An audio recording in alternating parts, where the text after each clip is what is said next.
Amazing how much these.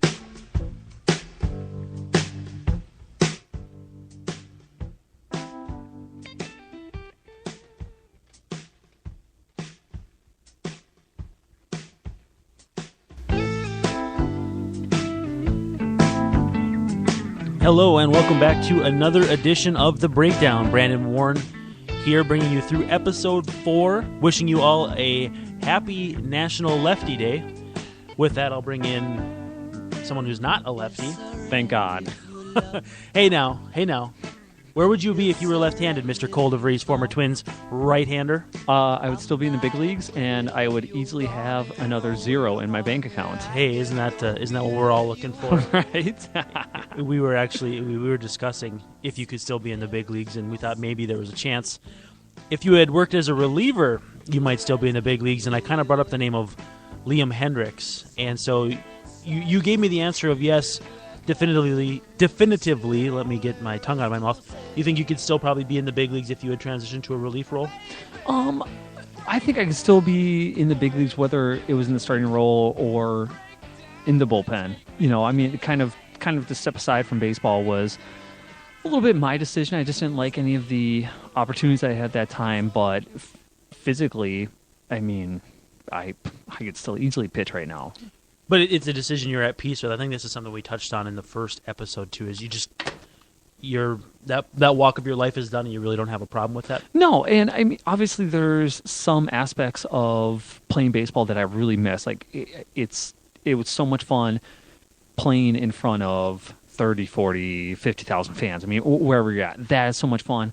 Making those big league paychecks, that's a lot of fun. And then also, the other thing that I really like is just the competitiveness, just being on the field, competing against other guys. Those are kind of my 3 things that I miss. Really, outside of that, there isn't really much I miss about baseball. Those seems like 3 pretty big things, though. Yeah. I think the one thing fans don't really think about is the competition, and I think that's the underrated element from a fan standpoint that is actually probably in your mind a lot bigger than fans think.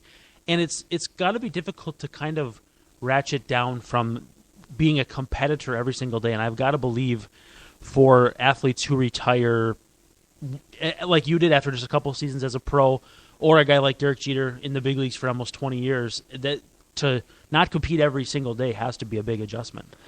Yeah, it definitely was for me when I fully decided that my career was going to be over and I was going to be moving on for it.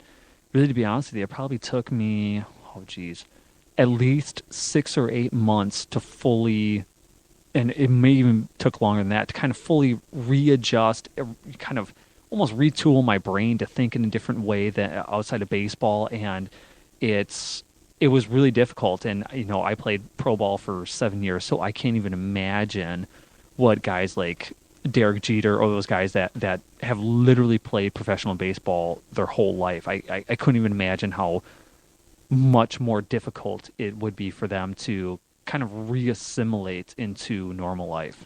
Yeah, it's funny you say they've spent their whole life playing big league baseball. Who you are at 18 when most guys become professional players, and who you become as a grown man, it kind of is your entire life, because you're just a totally different person. Even I, in the 11, 12 years since I've been in high school, it's amazing how that's changed too. So I'm sure for athletes, you do think of that as your entire life because it's been your livelihood for that long, and it's been just that way. You know, you're programmed to live, breathe, sleep, eat baseball.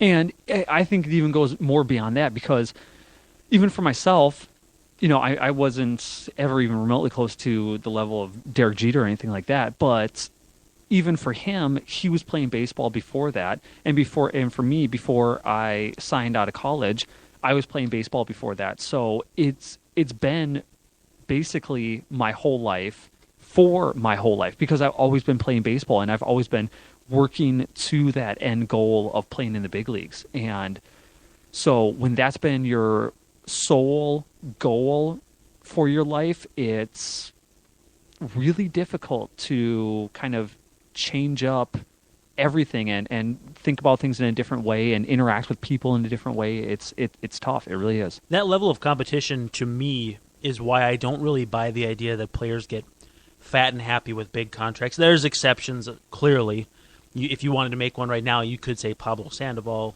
if you wanted to go down that road. But I think the vast majority of athletes are so wired or so driven where they desire to compete. With Sandoval, it's kind of that he's at his peak. I think he's 30 years old. He's already won, 2 World Series. He's cashed in. What motivates him still?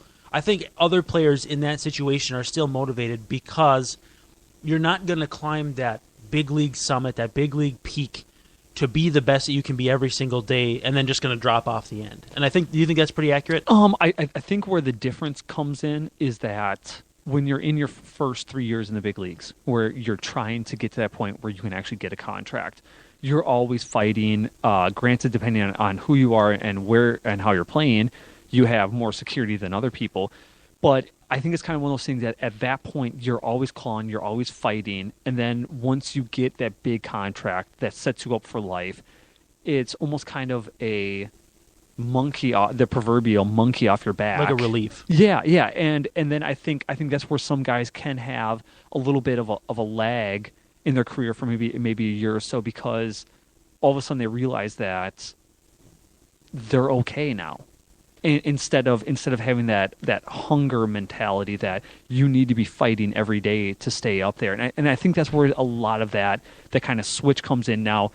And then you might see another pickup when that contract's coming up and they want that next big deal, and so that's where I see the differences come in with kind of maybe how guys' careers progress. So would you say for most guys that maybe experience that, it's like shifting a transmission and maybe there's a hiccup in the middle, but then you kind of re-engage and kind of dig back in and get back to where you were? Or do you think it's just kind of dependent on the guy? Some guys will coast the rest of the way, and then there's other guys who understand, hey, there might be another contract. I mean, when A-Rod signed his 10-year deal, he probably didn't think there was another huge contract behind there, or maybe he did. But some guys have to think of that, because if you sign until you're 35, maybe you get a second deal. Or if you sign until you're 32, maybe there's a second deal in there. Do you think guys, most of them that maybe have that first year layoff or layover or whatever, pick it back up, or how does that process in your mind? I think it totally comes down to the player, because I think there are some guys that are driven and want to be the best they can be no matter what the situation is. And then I know, because I played with them, there are other guys that once they get that contract and they're set up, everything's golden. And, it's kind of I want to do well, but I don't really care that much anymore. We've gotten a little off track of where I wanted to get to start the show, but I really enjoy the direction that we're going. The one thing I want to ask you, based on what you just said now, is who's the most driven player that you ever played with? Oh, man. Am I putting you on the spot here a little bit? Yeah, you really did, because now I got to think about it. Do you remember guys, though, that'd be like watching film at home in their apartments in AA or anything like that? Or were there guys... I mean, in the big leagues, I think it's probably tough to separate, the blood from the water or whatever. But I mean, were there guys that you just remember being so driven to succeed that it was watching film, it was dietary, it was every single thing meticulously planned out? The film when you're in the minor leagues is kind of tough, just because outside of maybe AAA, basically none of the AA and lower levels are on TV or anything like that. So there's very little film that you can actually watch. When you start getting up in AAA, because so many guys are in AAA for long periods of time, that's when you start getting books on some players there. But even that, it's kind of lacking. What I kind of more notice a difference in is with the guys that live and died with baseball.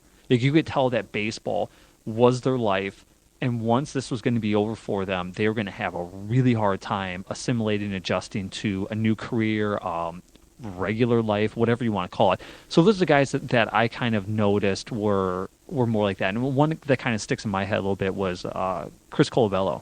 Yeah. He was a guy, I mean, honestly, what did he play?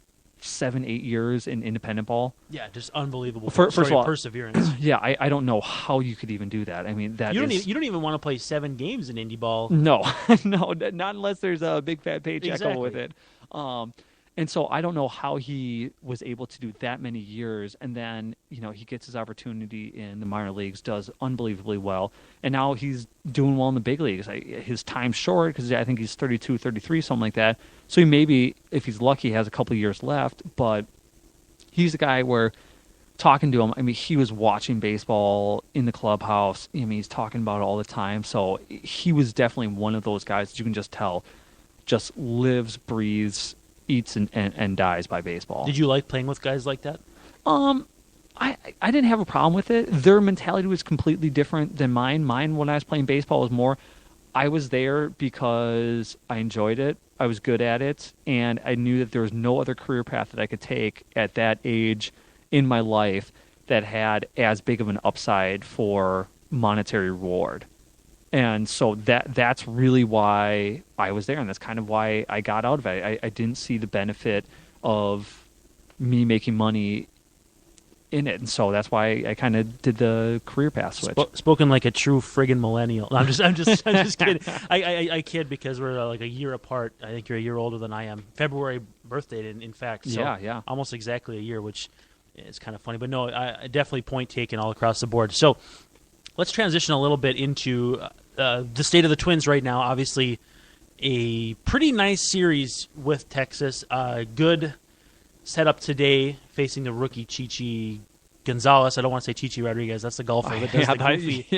Gotta make sure I get the right ones there. Chichi Gonzalez off to a quick lead against him, and that was in place of Cole Hamels. Obviously, that's the guy you don't want to face when you're playing Texas. So going for a sweep today.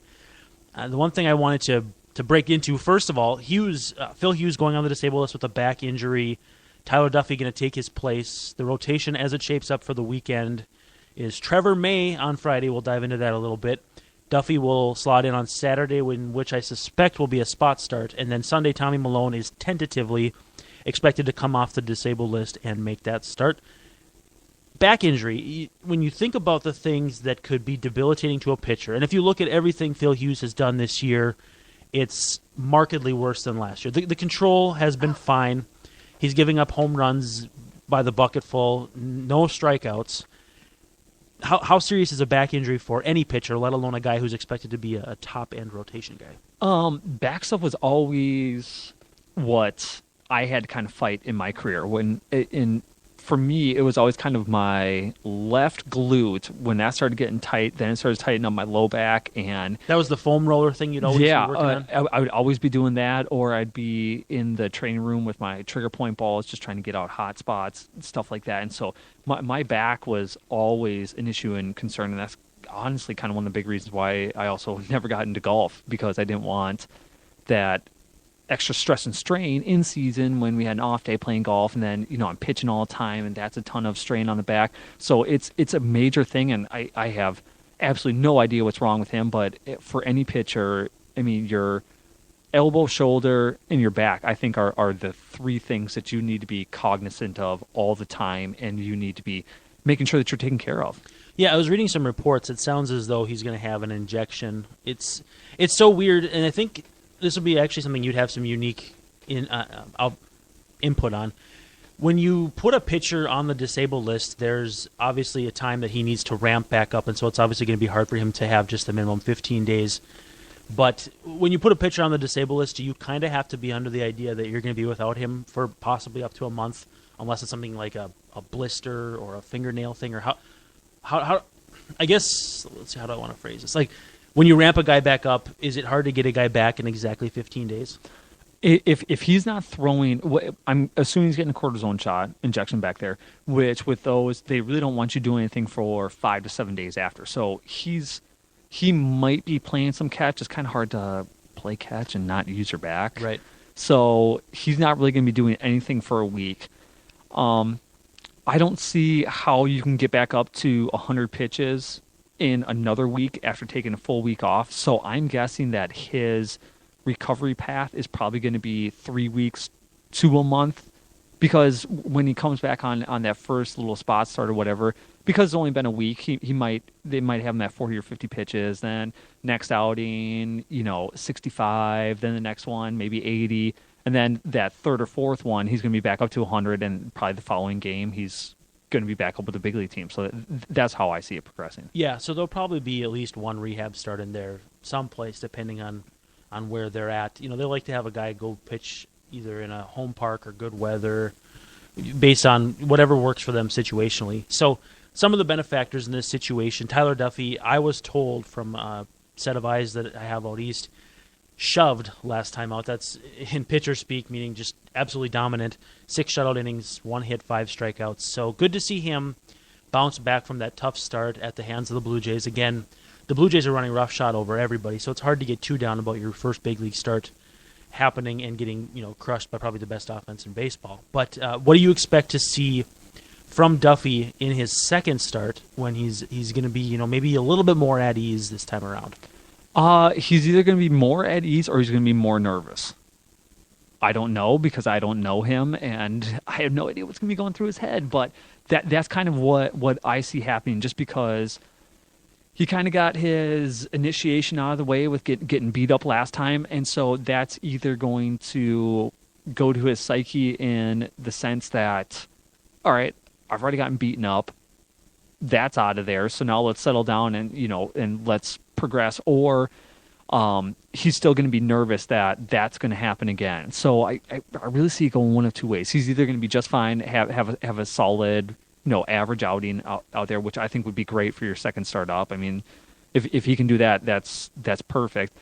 Or he's going to go out and he's going to be still nervous from that last one, even though he had a great start in Rochester last, and he's going to get beat up. I kind of see it being on both ends of the spectrum and not really anything in between. Yeah, he's going to kind of have to view it as a stepping stone regardless of what he does and see how he can adjust. Cleveland, obviously a much better matchup for a young pitcher, though Cleveland dominated the Twins. Oh, and they were scoring runs like it was Toronto, Yeah, even though they last time out. Yeah, even though they don't have nearly as good an offense, but so we'll see. Speaking of a pitcher who came up, struggled, and got over those struggles, Trevor May making it back into the rotation for Friday's start. So, do you suspect, if he hasn't worked since Sunday, if I'm remembering correctly, do you suspect at some point this week he was tipped off and maybe through one of those blowout bullpen sessions that you talked about a couple shows ago or something, to see how far he can stretch out in an effort to try and throw maybe 60, 65 pitches on Friday?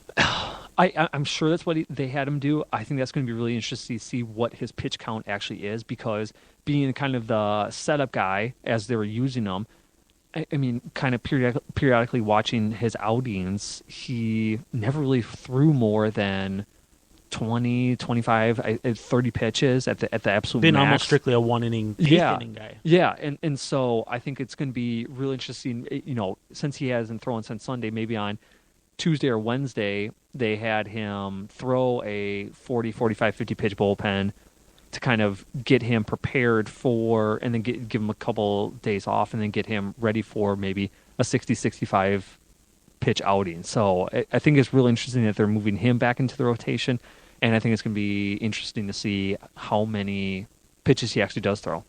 Yeah, I think it's probably going to be two starts maybe till he's back to where he was at his...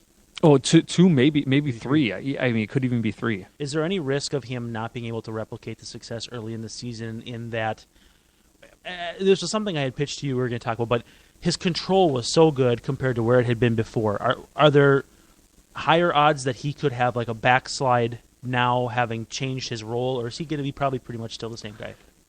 Where the difficult thing comes in for going from starter to a reliever back to starter, because as someone who has done that, it's just changing up your mentality.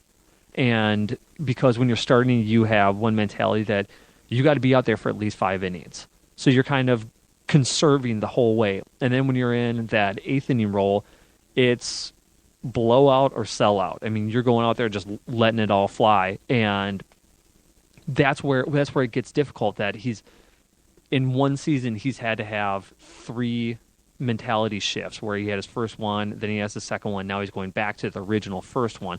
And so I think that's always really difficult. So I think the mental aspect of the game is going to be more interesting for me to see how he adjusts to that. Will he be better for making those adjustments? Oh, yeah. I mean, these kind of adversity situations will do nothing but help him. Well, the inquiring minds would like to know, that's Twins fans, why not Jose Barrios in this spot? Oh, that is a great question. And the reason why I think they're pulling up Trevor is they see Trevor staying in that spot for the next 2, 3, 4 years, however long that they can keep him under contract without him getting too expensive. And so I think that they want him to stay up there. They see him, and Barrios. But why him over Duffy too? Well, or why Duffy over Berrios too? I think Duffy, they view him as someone who is more ready right now to handle the adversity. A lot of times with those younger players like Barrios, they don't want to ship them up and down consistently. And let's say he comes up on Friday, Saturday, Sunday, whatever day, and absolutely gets killed, and then gets sent back down the next day because it's just a spot start situation, or we're kind of thinking it's a spot start situation. And it really kind of messed with his mental mind frame. And him being a guy that hasn't gone to college and he's done really well throughout his minor league career, a lot of times that adversity can really affect you. And I think that's one of the big things that we saw with Aaron Hicks. He got up there for his first season, did not do well, was expected to do really well, and it's taken him a couple of years to come back, and they don't want that to happen with Barrios. Yeah, I agree with that, and I think, too, starting his clock and his options and all that, too, they want to make sure that when he comes up, he's here to stay. So that's it for our first segment. Stick with us here. In the second segment, we will talk with Cole exclusively about in-game preparation and how pitchers and catchers work. So join us again here in the second segment.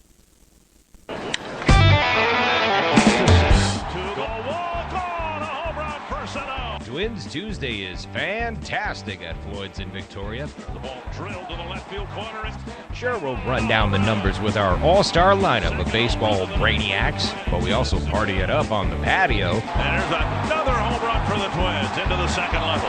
There's music, food, and fun at Floyd's in Victoria every Twins Tuesday. We'd love to see you there, or listen along to Twins Tuesday, part of the Alive and Social Network. Twins Tuesday, it's fantastic at Floyd's. Just when you thought it was safe to go back online, along comes this hit show. Do you want to do this? I will do this. Jamie, let's not battle our guests. Good. You're being nice. Yeah. In a world full of hit shows, this one's the real deal. I'm refusing to engage in an argument that doesn't exist. I'm not arguing. Twin Cities hit show. Oh my god! Oh my god! Hey, see, this is how fights start on pedal pubs. This is exactly. He's just all that redheaded anger just came up. It's all in his chest right now. The Twin Cities Hit Show airs live daily, 9:30 to 10:30 on the Alive and Social Network. Oh, Shannon, welcome to my world.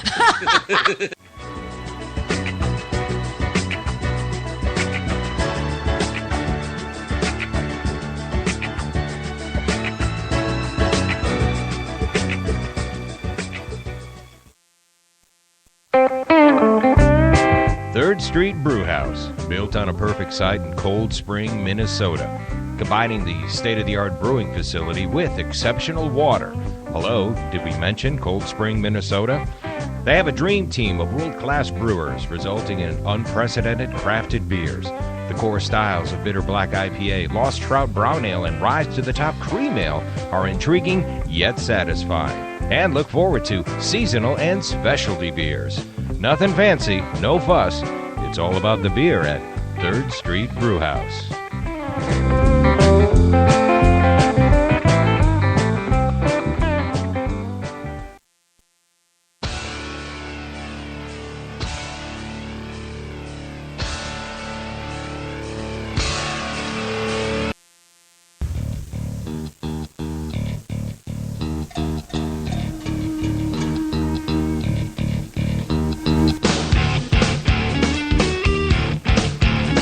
All right, welcome back to the Breakdown. Second segment coming at you. I like to let Killing in the Name run just a little bit before we jump right in. I like the bell there is like a little cowbell action. Got to have more cowbell, as they always said back on Saturday Night Live. And so anyway, let's dive into a fun little segment I kind of want to debut here. We'll take some suggestions for the name if people want to throw their head into the ring.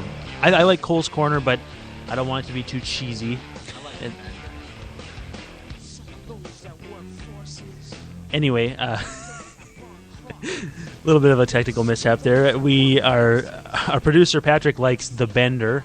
a nod to Surly Bender, something we're sipping on here while we're chit-chatting about baseball. And so the one thing I wanted to get into, Cole, is the finer points of pitcher-catcher communication, whether it's before the game, during the game, after the game, during the week, and what that basically entails. How does that sound? Yeah, let's do it. So when you are, let's say you're making a start against Cleveland this weekend. When do you start preparing for Cleveland? And when do you start preparing with your catcher for Cleveland? It really kind of depends on what day I'm pitching. If I'm pitching the first game of the series, then that's going to be completely different than if I'm pitching the last game of the series. Because if I'm pitching the last game of the series, then I'm really not going to... I'm going to kind of prepare those previous two games where I'm just watching the batters and kind of how they're swinging, what their holes might be at that given time frame, and kind of watching that. And then for me, really, the preparation with the catcher would always come game of, and probably about half hour before we go out and start playing catch, we'd usually just kind of get together, go over game plan for that day, stuff like that, kind of who the hot guys are that got to kind of watch out for, or who we maybe pitch around if we get to that situation.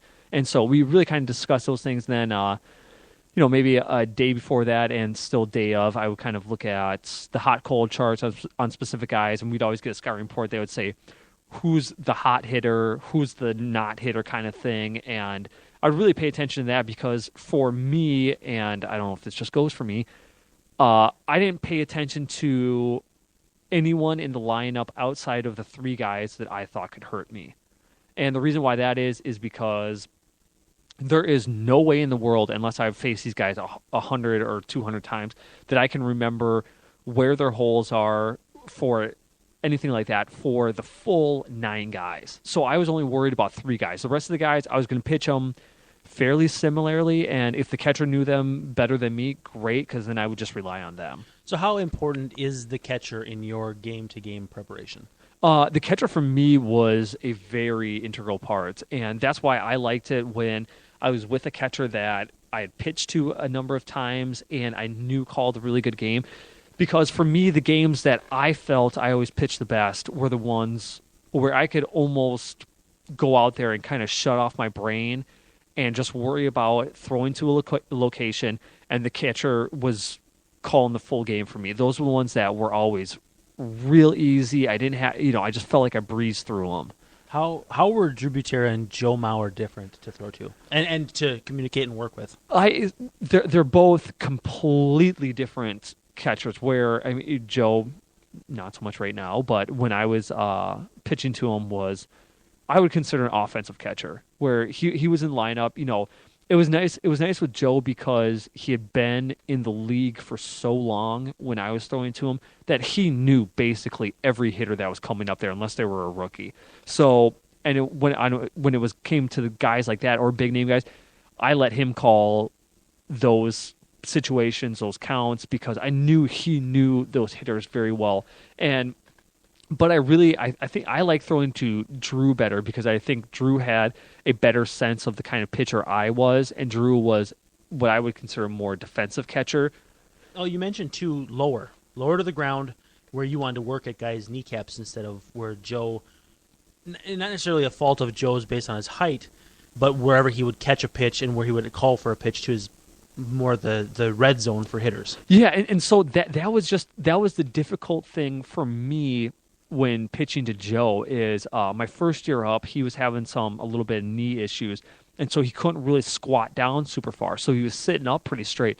And because Joe is such a big guy, the perception was off for me, where I would normally throw a pitch to a normal catcher most catchers are kind of in the 5'10" to 6 foot range, where I would throw a pitch to them in perception of their body.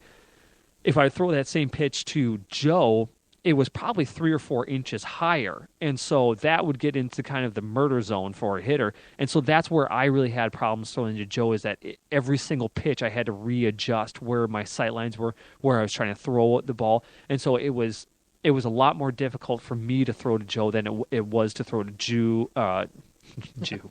All right, well, let's get that right. To Drew Butera or Ryan Domet, any of those guys. And so, yeah, that was kind of the big difference between Joe and the other catchers. So it sounds like the catcher, via external factors, can also alter the umpire's perception of pitches, maybe based on Joe Mauer's height, where the umpire has to set up and that thing too, which brings me to a natural subject and something that's actually been in the papers recently in the Twin Cities area is pitch framing. Do you buy that catchers can buy strikes for a pitcher by being a good framer, and to what extent can that be valued at? I think they definitely can. And I think it really kind of comes down to how good that catcher is at kind of just barely yanking in those borderline pitches, because those are the ones that you are or are not going to get the call. The ones that are a little bit outside the zone, you're not going to get those. But those ones that are borderline, and the other big thing that comes down to is who's pitching, who's throwing those balls. If it's some rookie guy out there that no one's heard of, you're not getting those, even if your catcher is doing a great job of kind of yanking them back in a little bit. And if you're a big name guy, then yeah, you're going to get those borderline calls. And so it comes down to the pitcher and the catcher and how good that catcher is. But I know that there's been a number of games that I've thrown where my catcher did give me extra strikes, whether they mattered or not in the all-out outcome of the game. That's tough to say, but it's always nice when you're getting those borderline pitches, because it makes you feel better when you're on the mound. Can I put you on the spot? Of course. Glenn Perkins says that Kurt Suzuki's a good framer. I say Kurt Suzuki is not a good pitch framer. What do you think? I think he's in that in-between category. I don't think he's bad, but I don't think he's good. And the reason why I don't think that he's good and he's kind of in that in-between category is because there are a lot of catchers that you can watch, and no one's popping up in my head right now, but where that kind of borderline pitch is, and you see, and maybe it's just me being able to pick this up because I am used to seeing it so much, where they just move that glove a little bit when they're catching those pitches to give the perception that it's closer to the plate than it actually is. And it's just one of those things that I just don't see Kurt doing that a ton. And so I've seen some guys who will let it sail too. They catch one that's fringy outside, and then the glove, after they catch it, just sails out. They kind of bring it back around and throw it to the pitcher. Oh, that's the worst. I hate it when guys do that. And the other big thing because I was a big curveball guy and my curveball had quite a bit of break, the other one that I liked is when catchers knew that when my curveball was lower than what it should be, they were going out to try and grab it to get in the zone there. But then also when it was higher than it was supposed to be, they were letting it come back to almost their chest when they were catching it to give that perception of where they're catching the ball. And so that's something that I thought Drew did a great job with. It was always my theory that depth matters too. I don't know if the new pitch framing statistics consider depth that much, because if you catch a curveball in a certain spot, just by extending your elbow out and your hand out, you can catch it at different spots to kind of put it there too. I know what you do, what the umpire sees at the point of contact matters, but I think the depth matters a lot too. Would you say that's accurate? Yeah, because it all comes down. Baseball is such a perception game, and with there being no machines tracking pitches and calling the game on that side, it's really up to the umpire's perception of where the ball is at when it crosses the plate. And so I think that 100% comes down to it is if you have a good catcher who can alter the perception a little bit of where that umpire thinks the ball is when it's crossing the plate, it can only help you. Now, he's playing beer league softball in Washington these days. Was Ryan Doman a good framer? Because he got consistently negative marks for his fielding no matter where he was at. He could hit. When he was right, he could really hit, but his defense was not his calling card. See, I think that's so funny because probably the majority of the better games that I thought I pitched, he was catching for me. And so I don't know if it's... We might have to break out the splits here and see what they say. Yeah, right? I don't know if it's just that him and I worked really well together. Well, I know that was the case. But it just seemed like we were always on the same page. I thought he always did a good job of blocking my pitches. So honestly, him and Drew were my two favorite guys to pitch to. And so I remember a lot of people saying that when I was playing with him, but I didn't see it, and that was just my personal perception. Did you said you like to have games where you could just shut off your brain and pitch to a spot. Did you ever have like entire games where you never shook off the catcher? Oh yeah, there was. Well, and is that something where they're more apt to be cool with that if you're a little more vested as a veteran guy? Like, are they going to get ticked off if a rookie, some kind of upstart heady rookie, maybe like a Kevin Slowey or something, is going to shake the catcher off? Are they going to get more upset about that than a veteran like Phil Hughes? I think it kind of depends on who the catcher is. If the catcher has a big ego and he thinks that his game is the only game that should be called, then yeah, that's going to be a big issue. But if you have a catcher that realizes that the reason why this pitcher is shaking off is because he feels more comfortable throwing this specific pitch in this specific situation, then I don't know why you should get mad at him. Now, if it comes out that every time so-and-so catcher threw down a specific pitch and the pitcher threw or shook off and the pitch got tattooed, and that's happened 5 times in a row, and the pitcher still wants to keep on shaking off, well, I can see how that could create a little bit of a problem, but I think you have to have that understanding that the only reason why the pitcher is shaking off is because he believes in something more, and that's why he wants to do it. Sure, that makes sense. Now, to come full circle a little bit on the discussion we've been having in the daily preparation with the catcher, my understanding is that the starting pitcher each day is permitted to show up a little bit later than the rest of the guys. Is that accurate? Yeah, that's definitely true. So on a normal day, let's just say it's a 7 o'clock start because that makes it easy. We would usually show up, if you're not starting that day, at, I want to say like 1:30, 2 o'clock was kind of when the majority of the guys would show up. And then on the days when I was starting, what time did I usually show up? We had 2 buses, and the second bus would usually head over to the field maybe around 3:30, 4 o'clock. And so it's later.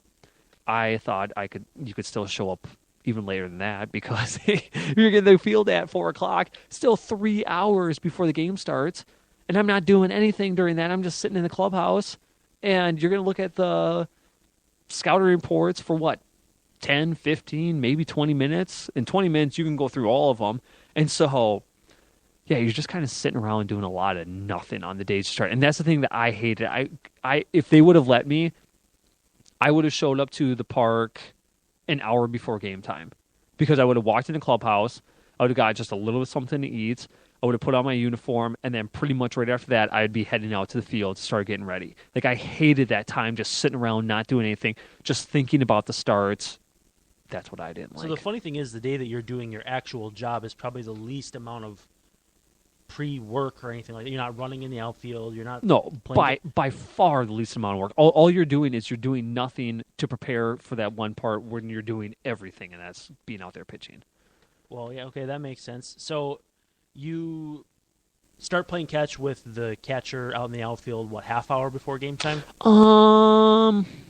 Yeah, half hour, 45 minutes. Really depends on the guy. For me, because I spent a decent amount of time in the bullpen in my minor league career, I really liked it that I was able to do that because I was actually able to, when I got moved back into the starting role, I was able to cut down my warm-up time by almost half. So there were some times when I went out to start warming up, and it was maybe 20, 25 minutes before the game because I knew that just a little bit of catch, and I hop on the mound, get through my routine, and I was good to go.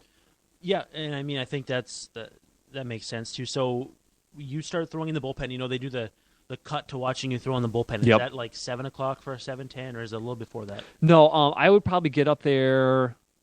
I would say probably about 20 minutes before I would start walking in, just because I want to make sure that I had enough time to go through my in the wind-up routine. And then I like to sit down for a couple minutes to kind of get a break, just as, because I kind of would like to set it up like I just pitched the first inning. Then I get a little break going into the second inning. The second inning for me was kind of going through my stretch routine. And then after that, good to go. How many pitches would you do in the bullpen before it was time? Oh, God, I never counted. I would assume that I was probably anywhere from 25 to 35, depending on how good or bad I was feeling that day. It's varied, though. Oh, yeah, definitely. Okay, that makes sense. Well, we're only about halfway through this discussion, so we're going to continue it into the third segment and then see where we go from there with listener questions. So stick with us, and we'll be back with the third segment on The Breakdown. The Rusty Gatenby Review is the entertaining show about entertainment from movies, music, and more. Award-winning TV guy Rusty Gatenby and his review is the podcast with the biggest cast in entertainment, part of the Alive and Social Network. You can get that Minnesota connection to Hollywood and beyond any time of the day or night simply by clicking on the RustyGatenbyReview.com. That's the RustyGatenbyReview.com, part of the Alive and Social Network. The term foodie can sometimes come across as a tickle pretentious. BT and Lydia are here to demystify the term and reclaim it for the sake of good food. Their weekly podcast brings in fellow foodies and culture creators from the Twin Cities to talk about all things food. Find this duo only on the Alive and Social Network.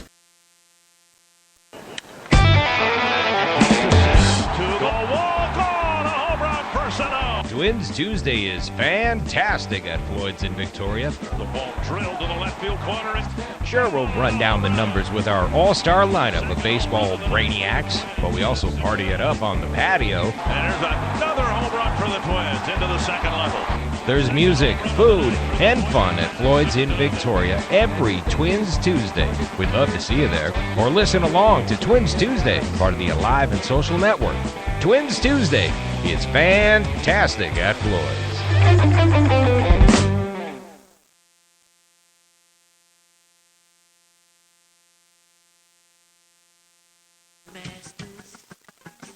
Break it down.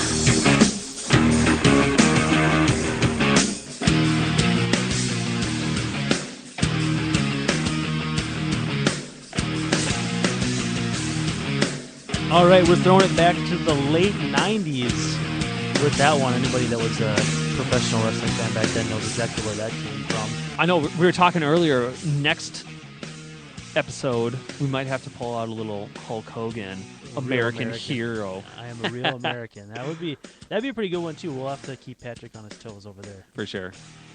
Anyway, so we had gotten about halfway through of a discussion that I was anticipating would take a little less time, which is good. That we're sitting here taking up as much time as possible, so that's great. That's why I call it a breakdown, because we're breaking it down, right? Exactly. We're going way in depth. And so we get to the point in a game where you're on the mound, the game has started, and you're taking signs from the catcher. Let's pander to the absolute lowest common denominator. What are the signs, 1, 2, 3, maybe 4 that you're taking from the catcher in every single pitch? Yeah, so it's usually pretty standard where 1 is the fastball, 2 is the curveball, 3 is slider or cutter, and 4 is changeup. Changeup or split finger, usually guys will kind of interchange those depending on which one they throw. And so that was always the setup for myself. And then a 2-seam fastball is kind of, it's a 1, but it's in a circular motion. And so for me, the catchers rarely called a 2-seam fastball. They knew the situations that I was throwing a 2-seam fastball, and so that's why they usually didn't call it. And let's be honest, my 2-seam fastball wasn't this thumb breaker where the catchers always had to worry about getting jammed on it. I mean, it was decent for time, but it wasn't my moneymaker. Well, let's talk about the rare situation when guys got on base. And again, I think a lot of people don't realize too is like catchers have to be kind of secretive, because a guy on first base, if the catcher's knees are split too wide, could pick up a sign. And at first base, I don't think you guys are too worried about someone picking the signs to the point where you go through a sequence, are you?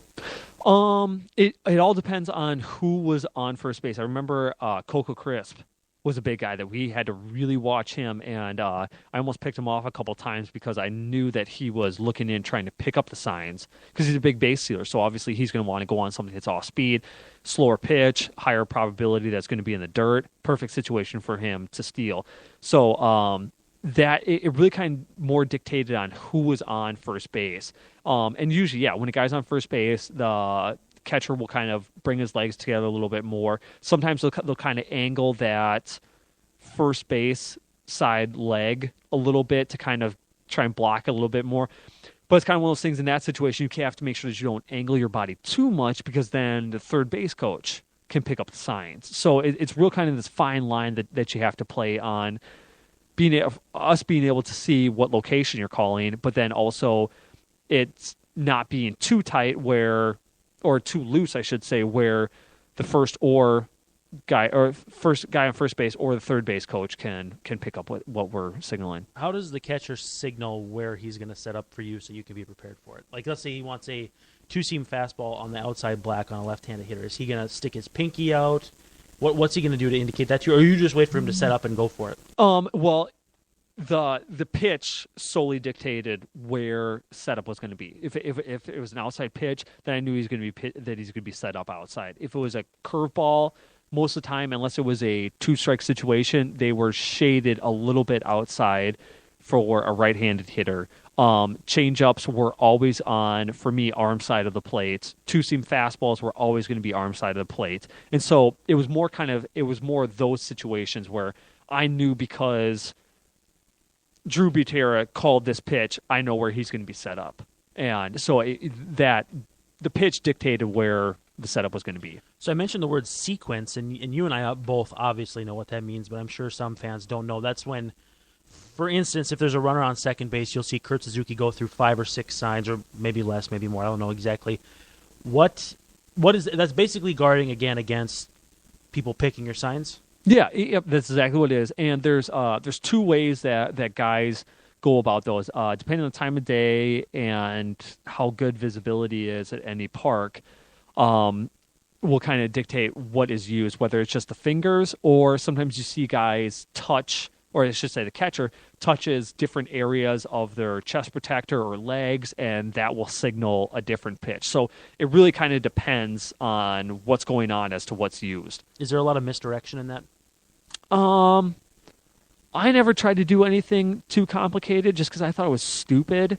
There aren't NASA engineers back there who are trying to decode this pitch sequence. I mean, let's be honest. So I never tried to get into anything too ridiculous. Some guys would do outs +1. So if there's 2 outs and you add the +1, that's 3. That's going to be the third sign. So if it was like 2-2-1, 2-1, you're throwing 1 a fastball. Yes. And for me, way too difficult when I'm out on the mound. I wanted easy peasy. And so I always did first sign, shake first sign, because I'm not sitting there waiting for him to go through 3 signs before I figure out what I'm throwing. Like, I want it right away, and so that's why I always did it. So say that first sign, shake first sign. What does that even mean? Okay, so he throw. Okay, so this will be the sequence: 1-1, 2-3. Okay, so I'm throwing a fastball. I don't like that. I shake off.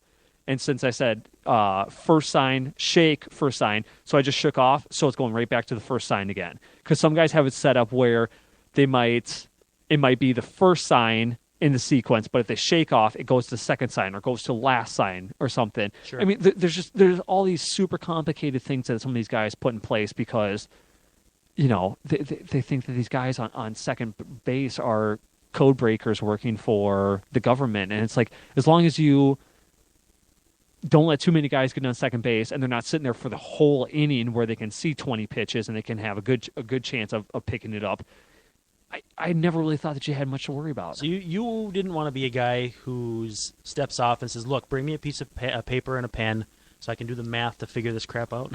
God, no. That's why I said my thing was when I got on the mound, I wanted to shut off my brain. I didn't want to try to be thinking too much about anything out there because my job is not think about all this other BS that's going on. My job was to locate pitches. And so that's what I wanted to concentrate on. So that's why I tried to keep everything as simple as I possibly could. Yeah, that makes sense. Actually, that's a really good way to wrap that up and then dive into what I had previously planned for our third segment. We're just cruising today, which is good.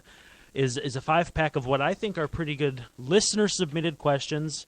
If you're listening to this and want to get involved, tweet Cole at @TheColeDeVries. Yep. The one and only. Or me at Brandon_Warren. And or find me on Facebook. That's fine too. If you have a question that's just burning that you want to get answered by myself, not very likely, but Cole definitely, we can definitely get that in there. So just find a way to contact us. We'll get you on the show. We'll get you a shout out because you're a big reason why the show exists. We got to have listeners. So let's dive into the first one. It's from a very familiar name to me, Cody Warren. That's my brother.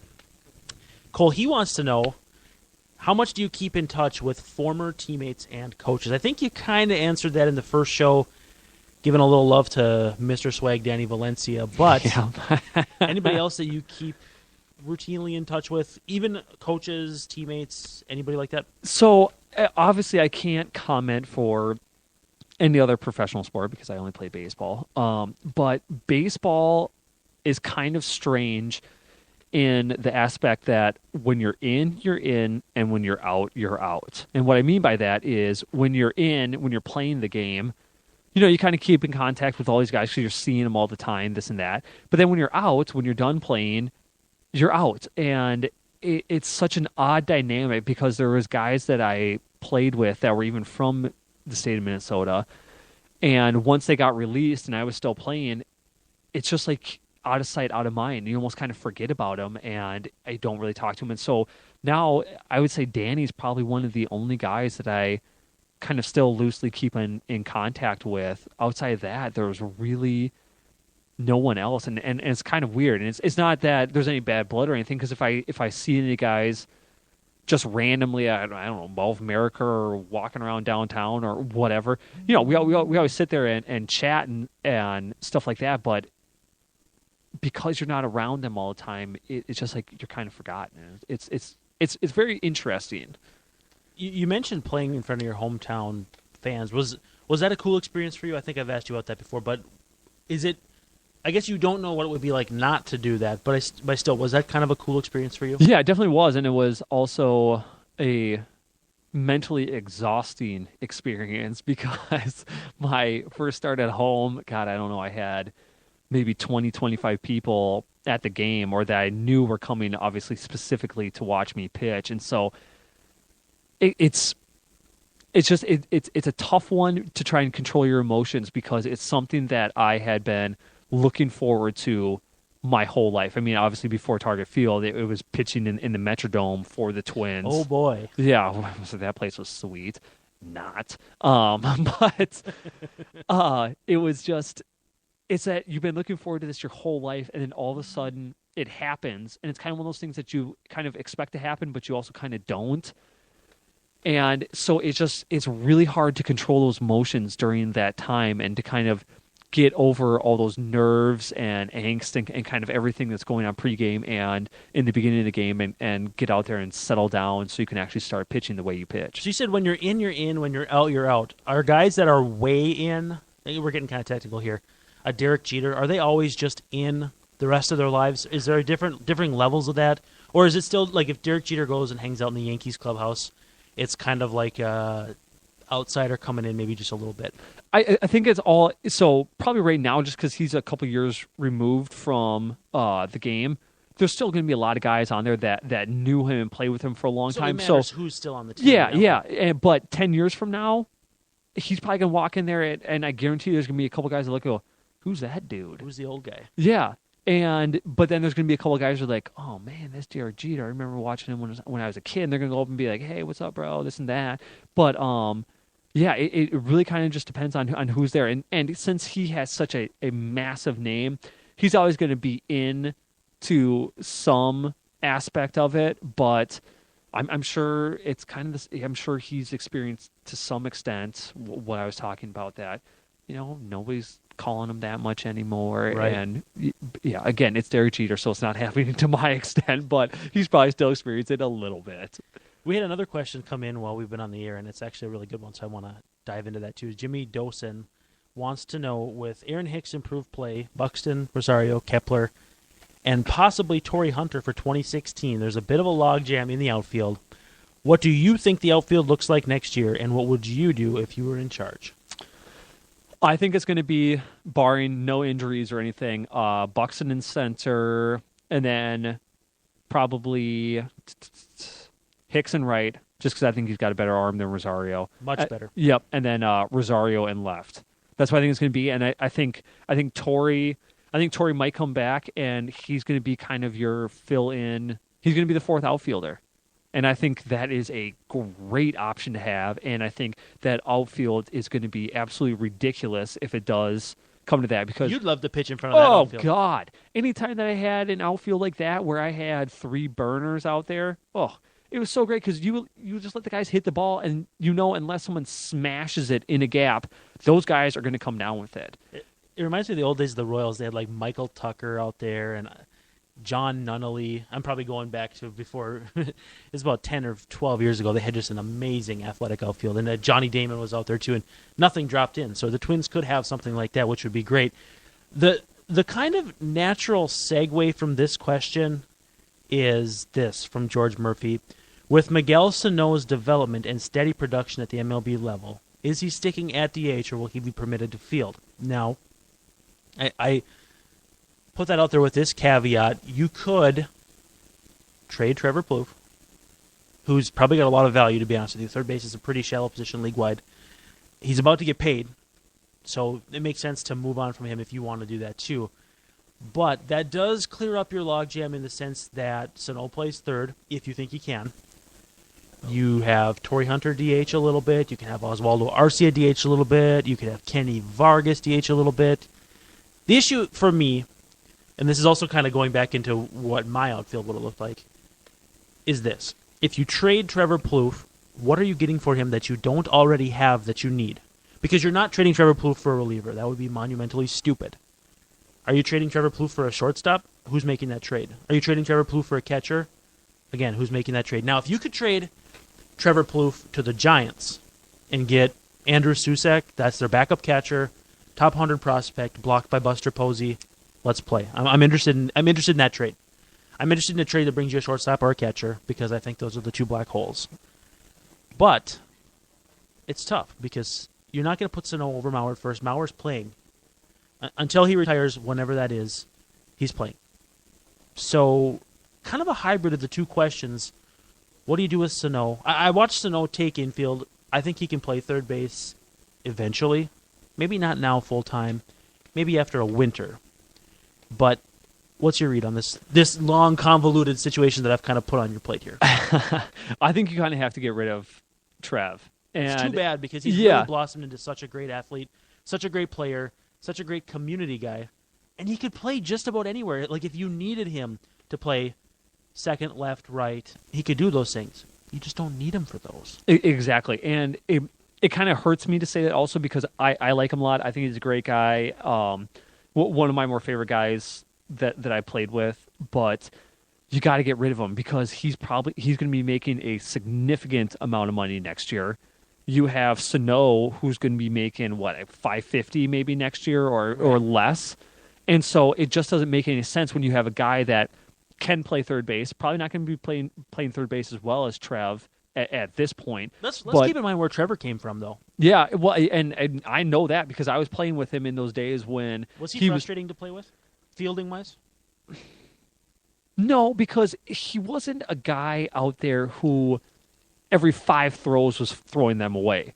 I think that was the perception of him by fans. Yeah, and it probably was. It was more maybe every, 30 or 40. So he would, it was a periodical throwing the ball away. But that's why I think you got to ship him out. What I would say is, you either got to get a shortstop or a catcher, which I don't know who's going to make that trade either. But if you don't get that, get a prospect. Get someone that you think can maybe help you in 1 or 2 years instead of a guy who's 5 years away. And try and get someone similar to that. But he's a guy that I think is going to be out of here because he's going to be too much money. And we got, like you're talking about, a log jam. We have guys who can fill those positions. Does it paying you to possibly sell low? Because here's the deal. The prospect is maybe a 50-50 chance they turn anything. Maybe, so, depending on who it is. You probably got to get a top 100 prospect if you're me. Somebody that is enough to trip your trigger like, look, this is a well above league average third baseman, plays good defense, he's evolved into a very nice player. He's still not going to be 30 until next year. It's a tough situation. It is, but again, there is so much upside with Sano. And I don't ever see Sano being a Gold Glove third baseman. That's not his role. But if he's passable, that's you have him in the lineup because he's going to drop tanks and he's going to hit in a lot of RBIs as long as guys are on the base. Listen, guys, I have a quick question. Sure. Why? I mean, I know I'm not a former player or a writer here, but I just don't get with the logjam here. It's easy.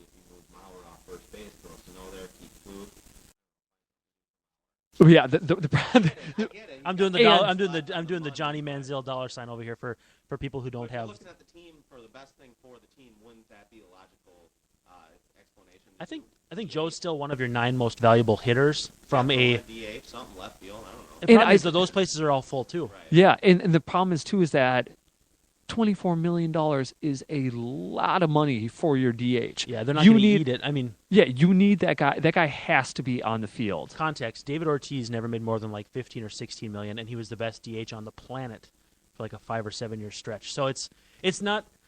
The issue becomes if it's a sunken cost, you can't just go based on precedence. Nope. No chance he'll ever move back to catcher. 0%, absolute zero. None. It would just take way too much toll on his body, and I don't think Joe wants to take any more risk of being in a high risk position for getting another concussion. I think that's the last thing that he wants right now. But this is a good problem to have for Terry Ryan, who, again, is going to be the architect of hopefully the next big run for the Twins. We'll see how long he wants to do that for. But a good problem to have, would you say? I think a great problem. Anytime that you have more options than not, good problem. Okay, so Devlin Clark wants to know, what's the biggest difference between a power and finesse pitcher in terms of trying to get guys out? So the difference between those two are a finesse pitcher, which I consider myself one, finesse control, however you want to kind of phrase it, is I relied almost solely on location of my pitches and my pitches. And now where the difference kind of comes into a power pitcher is going to be more reliant on his fastball and just throwing it over the plate, because you usually kind of equate a power pitcher to be a guy that's throwing mid to upper 90s, and his pitches that he has behind that usually aren't as good as his fastball, and so he's using that fastball, and then he's going to try to sneak something by you to kind of keep you off that fastball. And that's usually what a power pitcher does. And so that's the big difference, where a finesse guy is going out there utilizing control, location, and all of his pitches, and a power pitcher is going out there and he's letting it eat with that fastball, and then if he gets into a situation, that's when when he gets ahead in the count, he'll throw that curveball or slider or whatever. Tell me if this is crazy. I think the way I view it, the pitchers, throwers thing, that Bert Blyleven will talk about a lot, is you'll get young guys who come up that can throw 95, 96, 97. Nobody defies Father Time, maybe with the exception of Nolan Ryan. And so there's an evolution process for those guys who are quote-unquote throwers that can throw 97, that as they lose velocity, there's a certain witching hour, and I don't know that there's a magic number, but it's where they have to flip that switch and become something they weren't before. And you see pitchers that do it. Felix Hernandez comes to mind immediately. Oh, the one that comes to mind for me is Justin Verlander. Who hasn't? No, who has made that adjustment. But I mean, yeah, okay. But the for me, who hasn't? Tim Lincecum. Yeah, so definitely. You've got the two separate schools of thought where I think you can come up and be a finesse guy, and your career can go however long you carry it. Brad Radke had a great career being never once a power guy. People will say Greg Maddux was never a power guy, but he could dial it up at the beginning.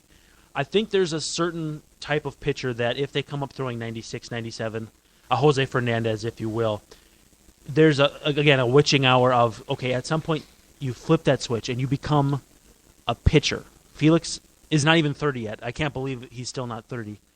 But he's gone from 95, 96 to 90, 91, 92, all while maintaining the ground ball rate, maintaining the walk rate, maintaining the strikeout rate. Am I crazy in saying that that's kind of the curve for power pitchers these days? Yeah, you definitely, for those guys that come up, because they've, throughout the whole minor leagues, been able to get just about everyone out with a fastball. And then you come up to the big leagues, and you can probably get majority of the guys out with a fastball.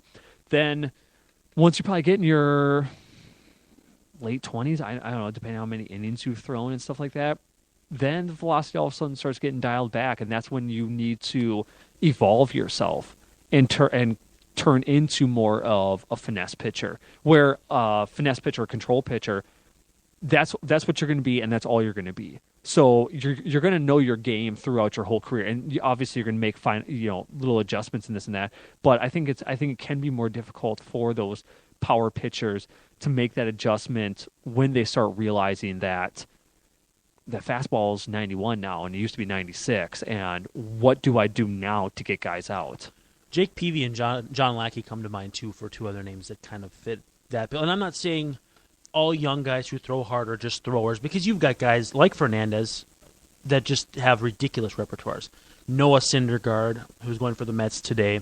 Matt Harvey. I mean, the whole Mets rotation. Yeah, Harvey's ridiculous. Is unbelievable. Yep. DeGrom. That whole Mets rotation, if they get into the playoffs, is going to be crazy dangerous. So I'm not saying they're all throwers, but I wanted to float that theory by you and see what you thought.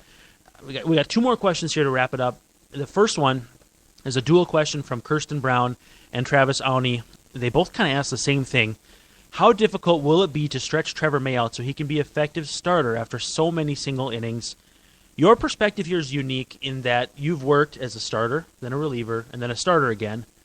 And so you can kind of, I mean, obviously you're going to have better intel on this than me, but I think you were switched back during an off season, right? Yeah, I was. So it's a little different, but you still are going to have pretty good perspective. But even in those seasons when I was in the bullpen, I was usually the guy that was called on to do spot starts. And it's really difficult because you know that's not really your role at that point. And so I think it's probably going to take 3 starts for him to get stretched back out. And it's something that's definitely not easy for him as a pitcher, where he threw, about the first third of the season in the rotation. Then he's been in the bullpen for probably about another third of the season. And then we've got a little less than a third of the season left. And so he's really been bounced all over the place. And I think more of just the mental aspect, like we were talking about earlier in this show, is going to be a tough thing about going from a thing where you kind of need to make sure that you last out there, then to going to the 8th inning spot that he's been in, where you're going out and your goal is to throw as hard as you can because you're only going to be out there for 1 inning. And now he's going back into the situation where he knows he has to eat up 5-6 innings every time he goes out. I think he can do it, but I think it's going to be a little difficult. Yeah, and he was throwing absolute gas out in the bullpen, 96 with a good changeup, good breaking ball. It's a good role for him if you don't think he can be a starter. The problem is we already saw he was a good starter, and that's why I hated the move so much. So, yeah, I mean, and we'll I'm see. not a big Pelfrey believer. I'm not a big Tommy Malone believer. Not that they can't be good pitchers, just that Trevor May's better. Yep. And so, last question here. Make sure you have your final word ready, too. We're going to have to break into that, too. But the last question I have for you, Zach Swanson from my hometown radio station, Wild 102, wants to know, what is the greatest factor that could contribute to or destroy the Twins' confidence the rest of the way? I wasn't expecting this one. I think it needs to be the middle of the lineup, whatever Miguel Sano gives you, because honestly, homered today, homers yesterday. Oh, well, he had 2 last night. Yeah. Honestly, it's the kind of bat that could carry you. And we were talking about his defense. The Tigers put up with Miguel Cabrera at third base, so it can be done. Yeah. And they won I think they won the division doing that, right? Yep. And so it's not like it can't be done. If he just goes on this mashing campaign, the middle, that entire order is just insanely good because Aaron Hicks at leadoff has reinvented himself. Dozier's, he's struggling, but he's had a fine season. Mauer still gives you a competitive at bat. Trevor Plouffe's going to give you a pretty good at bat. Doesn't get himself out like he used to. Eddie Rosario's having a decent season for a rookie. I like how that lineup goes. If Sano in the middle of that order brings respectability from a power standpoint, I mean, the rotation still got to pick up the slack. Yeah, the bullpen still needs to not be terrible. But I don't know. Miguel Sano's my wild card. Yeah, and I think it also comes down to, like we were just saying, it's all about the young guys right now. I think as long as the young guys are doing well, the team's going to do well. If they start faltering because there's so many young guys up there right now, then I really think you're going to see a massive slide. I think this is the time, too, for the Twins to go for it and build around these young kids because you don't have to pay big salaries to Sano and Buxton. And so this offseason... But Buxton's big thing and what I'll be interested to see is just if he can stay healthy. And the nice thing is they have other center fielders if he doesn't. So it's not... It wouldn't be, but it would be the end of the world because he's the best prospect in the world. He's a fantastic player, but you got Aaron Hicks and even Eddie Rosario can play center field, and that's why Torrey Hunter works as a fourth too. Is you've got enough guys, enough bodies that can play center. Danny Santana, if he ever makes it back to the big leagues, could play center in a pinch. So you could keep Torrey as a caddy for those guys. Kepler, I think, can play center too. You got a lot of options. So, my final word for this week's edition. Oh, wow. Oh, here it is. Yeah. All I'll say is this. First of all, get ready for a really big show next week. We're recording it tomorrow without Cole, which I regret, and I apologize for I know. that. It's too bad, but it's going to be big, right? Am I right? It's going Yep. to be the biggest podcast we've ever had, which is really not saying that much. All right. Finally, my final word, my final 100 words. Welcome back to the rotation, Trevor May. Mm-hmm. I'm enthused about this move, and I think it's going to pay immediate dividends as long as he keeps the control.